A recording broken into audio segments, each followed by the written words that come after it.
Hey everyone, it's Dr. Ramani. So what can we learn about discernment by studying the story of a serial killer? Believe it or not, more than you think. This is one of those weeks where there is a story of a serial killer out there that's getting a lot of news coverage because they caught the guy. It went on for a long time.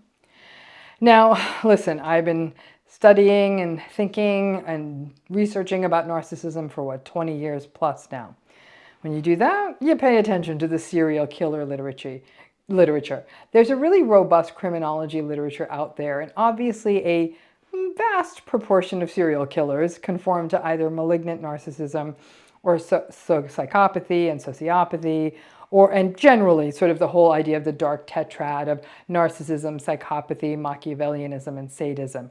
Now, this past week, I have been very carefully watching the unfolding story of the apprehension and arrest of the Gilgo Beach serial killer from Long Island, who preyed upon vulnerable women whom he solicited for sex and then not only killed them, but taunted their families after the crimes. It was remorseless, and it was a series of killings that kept a community on edge for years. After a renewed investigation, they have an accused suspect. Now, this accused suspect was a hiding in plain sight kind of guy. I think he was employed as an architect, he was married, kids, he had a house. He didn't have an entirely clean slate. There was definitely some financial funkiness in his background. He seemed to live amongst everyone in a regular neighborhood. He wasn't living on the fringes by any stretch, and was able to maintain those two masks in a terrifying way. I'm going to be honest with you, I do not agree with the characterization of a person like this having a switch just go off. The switch was always off. People who are capable of these things are expert shapeshifters and compartmentalizers, and they can go between sadistic cruelty and then showing up to work on time and even going to happy hour. That's really because of the sort of lack of remorse we see in this style, the lack of empathy, the callousness. All of those things are very consistent for them. Any empathy, shred of empathy you'd see in someone like this, at best, is performative. I actually don't give a rat's ass about this guy. They're going to do their trial. It will have an outcome. I can't imagine the anguish of the families of the victims who have waited this long for something that resembles a possible closure. It sounds like it was a very messy, protracted investigation. That case isn't as important. Whatever happens to him happens, right? But there's a piece from this story, and any story like this, that can provide some really important insights about how to protect ourselves from the toxic personalities in our midst, the ones that are hiding in plain sight.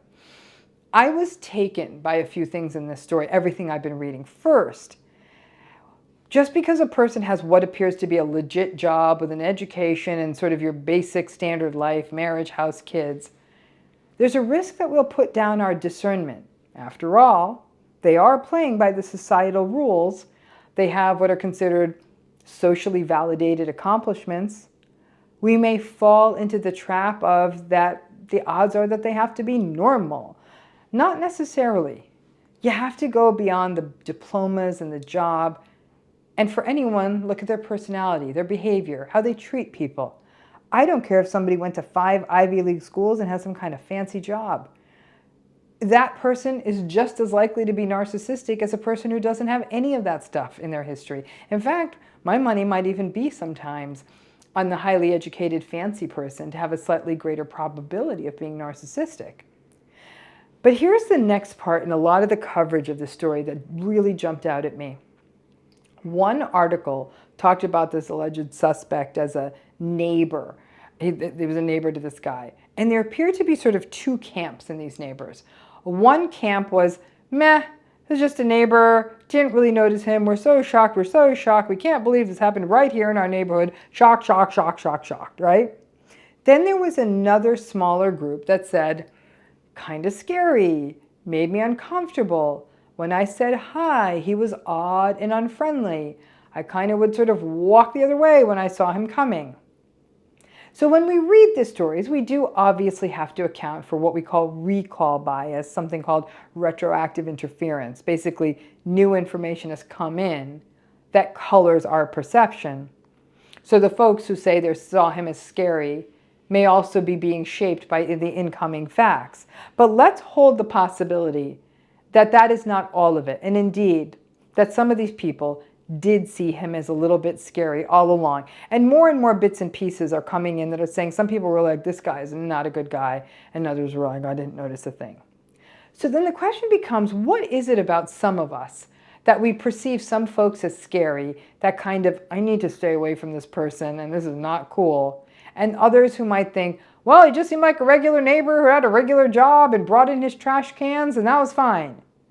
There's a lot of things that can factor into how we make these judgments. Our past experience, our past exposure to toxic, dangerous, threatening people, past history of trauma, who we are as people. Could also be that people of less power within society are more likely, who need to perceive these cues and threats to stay safe. There are myriad little cues people give us. I think as a whole, people think it may be dismissive to write off the cantankerous, cruel, and cold neighbor who feels a little scary as antagonistic or narcissistic. I think those cues, even if they're little ones, they matter. Personality is a funny thing. It's a backbeat, a drum beat that quietly plays under the vocals. So a person could either seem like a pillar of the community, or a rude neighbor, or a recluse, or have things that legitimize them, a certain kind of job or family or lifestyle. But that's the vocals. The personality is that stuff that drives the behavior. It's the constant. The danger of personality styles like narcissism and psychopathy is that it's quite possible for people with those personality styles to have the legitimized things, the jobs and the social roles that can lead us to think, yeah, everyone's safe here. And yet, these are people who could be capable of doing tremendous harm to other people. Personality doesn't shift that much. Agreeable people are kind and warm. Antagonistic people are not. And that personality drives behavior in all situations. It doesn't mean that a person can't hold a job if they're antagonistic, but they may not be that pleasant to work with. But people make excuses. If some of those neighbors were telling the truth and always felt a little uncomfortable, the larger question looms of how often do we trust that sense of discomfort within ourselves?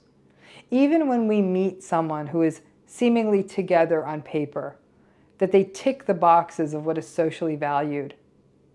Because then we may let down our guard, and that's the danger, right? To let down our guards, to let down our caution on the basis of ostensible qualities like the neighborhood that someone lives in, what they do for a living, that someone is married, or that they show up to PTA meetings. We have to trust how we feel.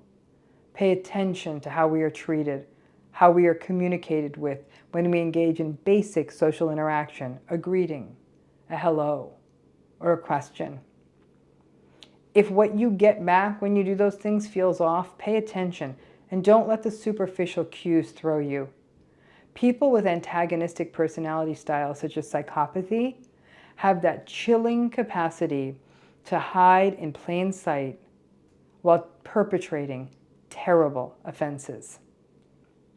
This channel and my work are far more focused on narcissism, which as a personality style is actually far more subtle, I think, than psychopathy. And as a result, I think it affects people in a different manner interpersonally. Psychopathy can feel much more chilling. But regardless of the subtype of antagonism, narcissism, psychopathy, or just a mashup of dysregulation, low empathy, callousness, manipulation, deceit, the assumption we make about superficial characteristics without considering the personality and associated behavior and the nature of interaction someone has with people, obviously in most cases, that person is not going to be a serial killer, but may still be a person who can bring strife or maybe even risk into your life. Pay attention to how you feel. The fact is, the victims of a serial killer usually don't have that choice. But in our day-to-day lives, even with people who may be less dangerous, those signs and signals still matter. For those of you who are interested in this idea of things like serial killers and violence and aggression and narcissism, the really high quality research on this is being done by Brad Bushman and his colleagues at Ohio State, and their work has shown very clearly that violence and aggression are associated with these personality styles. Now, a serial killer is a rare, rare event, thank goodness, but nonetheless, the crimes they commit do harm to many. Obviously not just their direct victims, but the many people around them, the people who cared about those victims, and the people in a community. But in a story like this, reading the mixed assessments of the person who's the perpetrator, we really do get that sense that there are some people who feel it, who recognize it, who say something's not right here. Pay attention to that feeling. Doesn't mean you even have to do anything more with that other than say, I need a minute, and I'm not going to talk myself out of it. But discernment is everything when it comes to being more narcissist resistant. I hope that was helpful, and thanks again.